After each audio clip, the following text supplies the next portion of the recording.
हैं जी न्यूज, आपके साथ में हूं चंदन सिंह। इस वक्त की बड़ी खबर, पीएफआई पर एनआईए का बहुत बड़ा खुलासा। आईएसआईएस में युवाओं को भेज रहा था पीएफआई।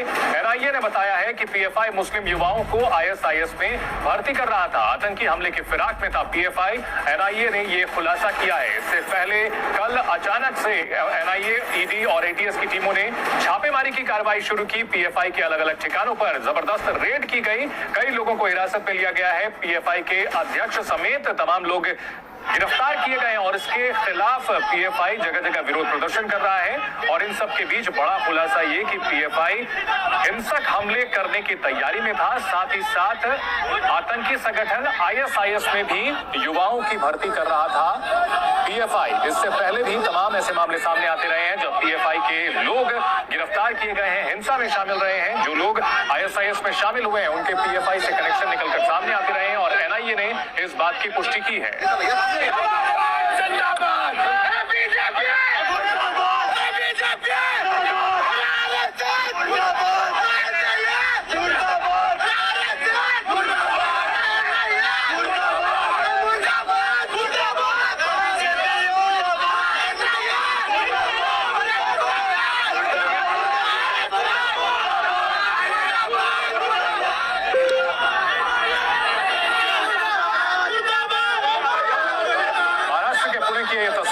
जहां पर प्रदर्शन करते हुए नजर आए हैं पीएफआई के कार्यकर्ता। और अब आपको दिखाते हैं आईएसआईएस के लिए भर्ती का आरोप लगाया। साथ ही साथ पीएफआई के जिन लोगों को गिरफ्तार किया गया है उनको रिमांड पर भी भेज दिया गया है और इस रिमांड कॉपी में ही वो तमाम बातें मेंशन की गई है। कॉन्स्पिरेसी यानी साजिश की गई, साथ ही साथ radicalising and recruiting for Muslim youth to join proscribed organisation like ISIS, यानी कि आईएसआईएस में शामिल करने के लिए लोगों को रेडिकलाइज कर रहा था, साथ ही रिक्रूट कर रहा था मुस्लिम युवाओं को आईएसआईएस में भर्ती करने के लिए। पीएफआई पर बहुत बड़ा ये आरोप लगता रहा है। पीएफआई जिसकी जड़ें केरल में है, वहां पर अक्सर ऐसे मामले सामने आते रहे हैं। केरल के जो युवा आईएसआईएस में शामिल हुए हैं उनके संबंध पीएफआई से निकलकर सामने आते रहे हैं और यही बात इस लेटर में भी लिखी हुई है। और जिन लोगों को गिरफ्तार किया गया है, बड़े पैमाने पर 100 से ज्यादा लोग गिरफ्तार किए गए हैं और उसमें ये बड़ी बातें लिखी गई हैं कि पीएफआई मुस्लिम युवाओं को आईएसआईएस में भर्ती कर रहा था। पीएफआई विदेश से फंड भी जुटा रहा है, विदेशों से फंड जुटा रहा है और लगातार जो केंद्रीय एजेंसियां हैं वो नजर रखे हुए थी। आतंकी हमले की फिराक में था पीएफआई। पीएफआई कहने को खुद को एक सांस्कृतिक संगठन कहता है, लेकिन इसके ऊपर तमाम गैर कानूनी गतिविधियों में शामिल होने के आरोप लगते रहे हैं। पीएफआई की टेरर फैक्ट्री, आईएसआईएस के लिए आतंकियों की भर्ती का आरोप, अल-कायदा के लिए आतंकियों की भर्ती की, लश्कर ए तोयबा के लिए भी आतंकियों की भर्ती की, कट्टरपंथ फैला करके मुस्लिम युवाओं को गुमराह करने की साजिश रच रहा था पीएफआई। पीएफआई को सिमी का बदला हुआ रूप माना जाता है। सिमी जो कि देश में कई हमले करने का आरोप उसके ऊपर लगता रहा। बाद में इस संगठन ने अपना चोला बदल लिया और पीएफआई नाम दिया गया। पीएफआई देश के अलग अलग जो मुस्लिम संगठन थे उनको मिला करके एक संगठन बनाया गया। कहने को इसकी एक पॉलिटिकल विंग भी है, समाज सेवा का भी काम करता है, लेकिन धर्म परिवर्तन से लेकर लव जिहाद से लेकर तमाम जो गतिविधियां हैं गैर कानूनी, उसमें पीएफआई के शामिल होने की बात सामने आती रही है। और बड़ा आरोप है आईएसआईएस के लिए आतंकियों की भर्ती करने का और ये बात अब एनआईए के हवाले से बताई गई है। इस दौरान जगह जगह विरोध प्रदर्शन और विरोध प्रदर्शन के दौरान हिंसा करते हुए नजर आए हैं पीएफआई के सदस्य। पीएफआई देश में अलग अलग बंद के दौरान, अलग अलग विरोध प्रदर्शनों के दौरान, चाहे सीए का प्रोटेस्ट हो या फिर हिजाब को लेकर के जो हंगामा हुआ, हिंसा हुई, उन सब के पीछे पीएफआई का नाम सामने आता रहा है।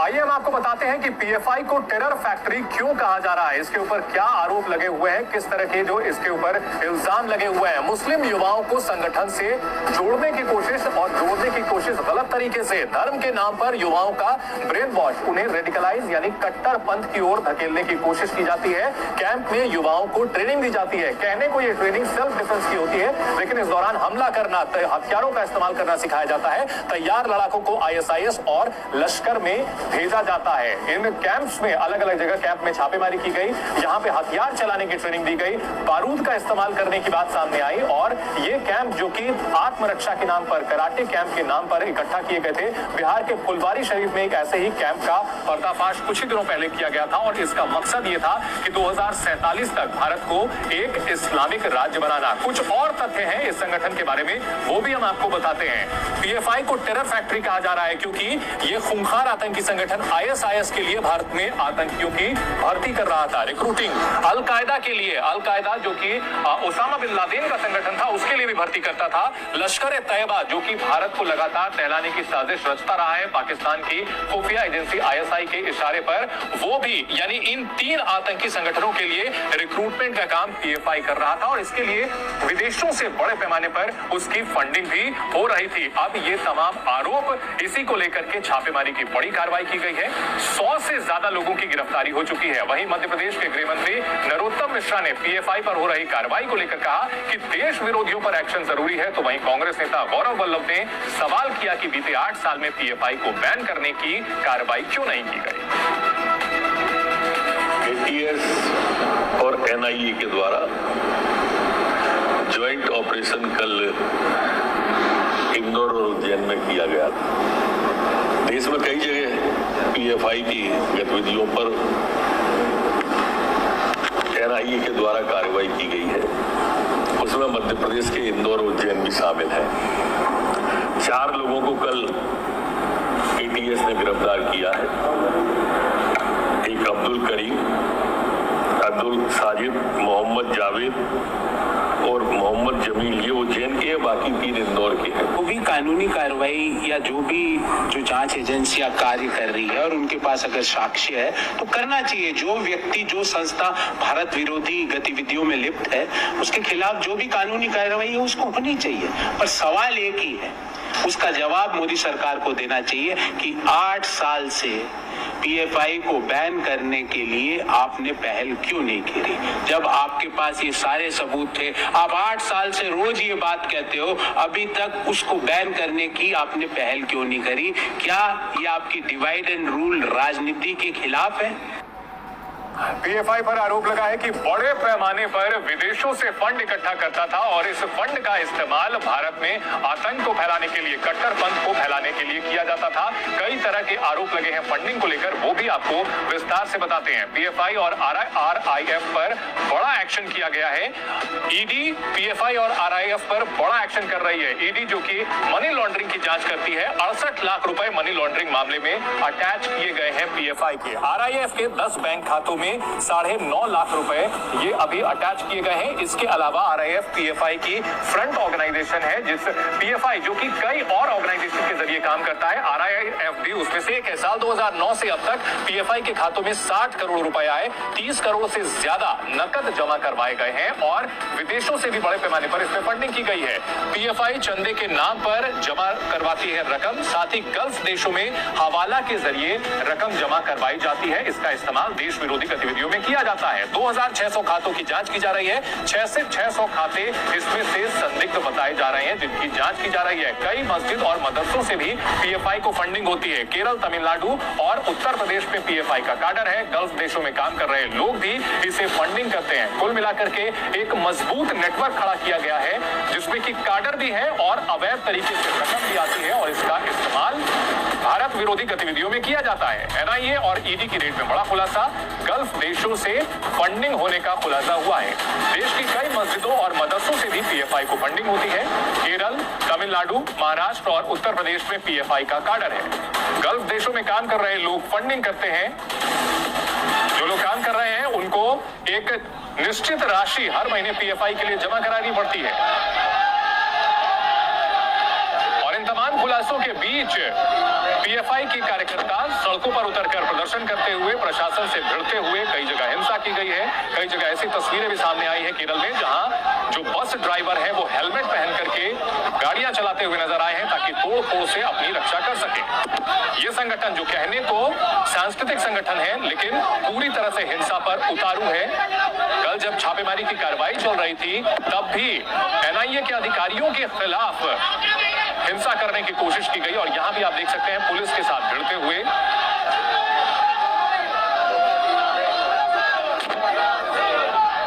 पीएफआई को लेकर अब तक क्या क्या खुलासे हुए हैं आपको सिलसिलेवार तरीके से बताते हैं। सबसे बड़ी बात, खुलासा नंबर 1, गल्फ देशों से पीएफआई को फंडिंग हो रही है। इसके बाद खुलासा नंबर 2, केरल, तमिलनाडु, कर्नाटक, महाराष्ट्र और यूपी से भी फंडिंग की जाती है। खुलासा नंबर 3, गल्फ देशों में नौकरी देने वाली कंपनियों का भी पीएफआई लिंक निकल करके सामने आया है। गल्फ के पीएफआई सदस्य करोड़ों रुपए की फंडिंग करते हैं। जो लोग वहां नौकरी कर रहे होते हैं वो यूएई, अरब देशों में पीएफआई का हर कैडर 100 दिरहम देता है। उनके लिए ये तय होता है, उन्हें जमा करना ही होगा। इसके अलावा 30,000 से ज्यादा कैडर पीएफआई को फंडिंग करता है, यानी विदेशों से जमकर फंडिंग करता है पीएफआई का कैडर। गल्फ देशों से हवाला के जरिए फंडिंग की जाती है। हवाला जिसमें कि अवैध तरीके से रकम जमा कराई जाती है। पीएफआई को गल्फ से हर महीने 6 करोड़ 61 लाख से ज्यादा की फंडिंग होती है। किताबों के पब्लिकेशन से भी कमाई होती है। कई मस्जिदों और मदरसों से भी पीएफआई की फंडिंग होती है। अलग अलग तरीके से इसकी फंडिंग की जाती है, लेकिन इस फंडिंग का मकसद नेक नहीं है। कहने को समाज सुधार और गरीबों के उत्थान के लिए काम करता है ये संगठन, लेकिन इसका मकसद सीधे तौर पर भारत में अस्थिरता को फैलाना है और 2047 तक भारत को इस्लामिक देश बनाने का मंसूबा भी ये संगठन पाले हुए है। पीएफआई पर एक्शन को लेकर राजनीति शुरू हो चुकी है। समाजवादी पार्टी के सांसद शफीकुर रहमान और बीजेपी के इंद्रेश कुमार ने क्या कहा, आइए आपको सुनाते हैं। उनका जुर्म क्या है? एक पार्टी है, वो एक संस्था चला रहे हैं और एक प्रोग्राम है उनका, जैसा और पार्टियां अपने प्रोग्राम चलाती हैं। तो उनका जुर्म क्या है कि क्यों गिरफ्तार किया जा रहा है? भाई क्या उनसे कुछ खतरा हो गया या वो मुल्क के लिए खतरनाक है या इस पार्टी के लिए खतरनाक है? क्या बात है? क्यों उसके साथ ये अमल हो रहा? और कितनी पार्टियां देश के अंदर चल रही हैं सियासत? सारे देश में पीछे जो आतंकी और हिंसक घटनाएं हुई, तन से सर जुदा की, शुक्रवार को पत्थरवार में बदलने की, तो सरकारों के पास प्रमाण है कि पीएफआई के लोग इसमें इन्वॉल्व हैं। उन्होंने तो पहले भी कई संस्थाओं के क्या नहीं है, परंतु देश में आतंकवाद के लिए इस तरह की ताकतें की दखल रही है, कश्मीर में भी, हिंदुस्तान में भी। इसलिए प्रमाण है, उन्होंने उस पर से किया है। परंतु इतना पता है, आतंकवाद, नक्सलवाद, पीएफआई और ऐसी कई संस्थाएं और मूवमेंट यह हिंसा के रास्ते पर है और एक किस्म से लोगों की लाशें बिछती हैं, घर उजड़ते हैं, जवान लोग चले जाते हैं। इसलिए हिंसा का मार्ग सबने छोड़ना चाहिए और हिंसा का मार्ग छुड़वाने के लिए जो उचित कार्रवाई है वो सरकार कर रही है। और कट्टर इस्लामिक संगठन पॉपुलर फ्रंट ऑफ इंडिया यानी पीएफआई पर कल देश भर में सबसे बड़ी छापेमारी हुई थी, जिसके बाद आज पीएफआई ने केरल में बंद बुलाया और बंद के नाम पर सड़क पर उत्पात मचाया, हिंसा की, गाड़ियों पर हमला किया, पुलिस पर भी हमला किया। यहां तक कि कई जगहों पर पीएफआई समर्थकों ने बम भी फेंके। पीएफआई की हिंसा वाली तस्वीरें एक एक कर हम आपको दिखाएंगे, लेकिन उससे पहले पीएफआई पर आज की 6 बड़ी खबर हम आपको बताते हैं। पहली बड़ी खबर यह है कि पीएफआई आईसिस जैसे आतंकी संगठन के लिए आतंकियों की भर्ती कर रहा है। ये बड़ा खुलासा एनआईए ने किया है। दूसरी बड़ी खबर, पीएफआई भारत में आतंकी हमले की फिराक में था।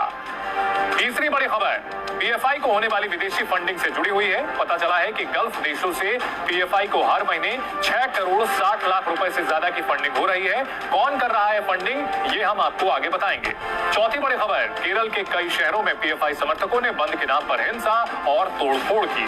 पांचवी बड़ी खबर, पीएफआई समर्थकों की ओर से बम फेंकने की भी खबर आई है। प्रदर्शनकारियों ने पुलिस पर भी हमला किया है। और छठी बड़ी खबर, केरल हाईकोर्ट ने पीएफआई के हिंसक प्रदर्शन पर खुद संज्ञान लेते हुए कहा कि उपद्रवियों पर राज्य सरकार को सख्त एक्शन लेने की जरूरत है।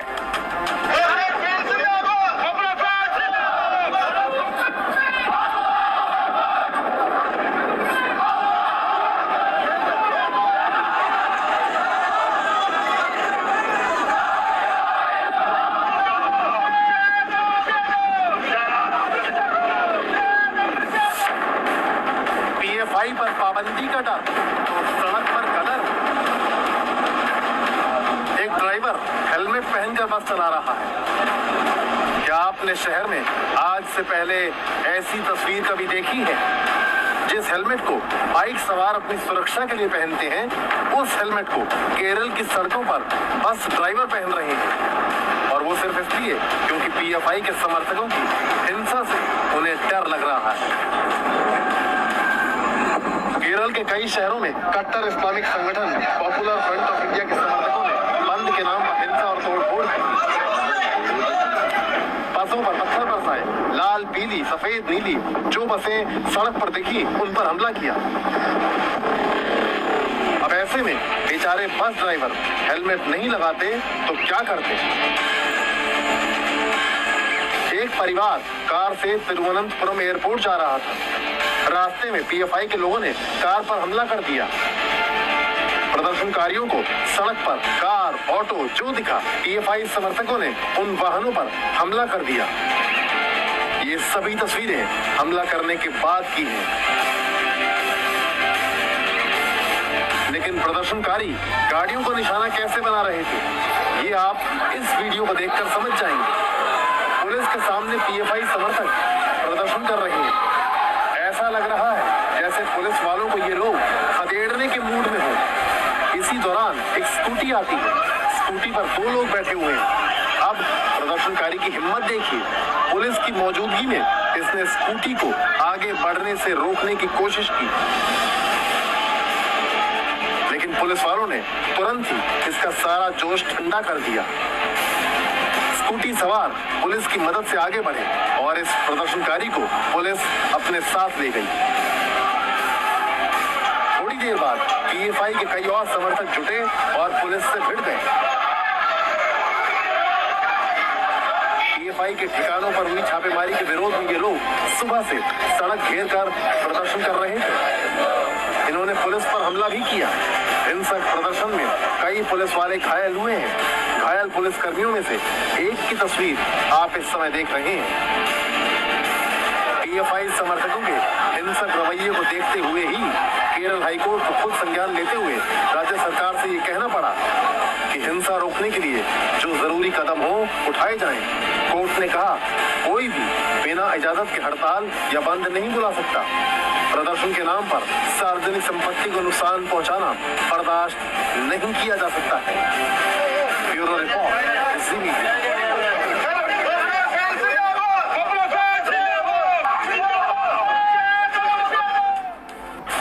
और अब पीएफआई से जुड़े उन 2 बड़े खुलासों के बारे में हम आपको बताएंगे डिटेल में, जिसका जिक्र हमने इस सेगमेंट के शुरू में किया था। पीएफआई के बारे में पता चला है कि वो बगदादी के आतंकी संगठन आईसिस के लिए मुस्लिम युवाओं की भर्ती कर रहा है। और दूसरा खुलासा पीएफआई की विदेशी फंडिंग को लेकर है। देखिए ये रिपोर्ट।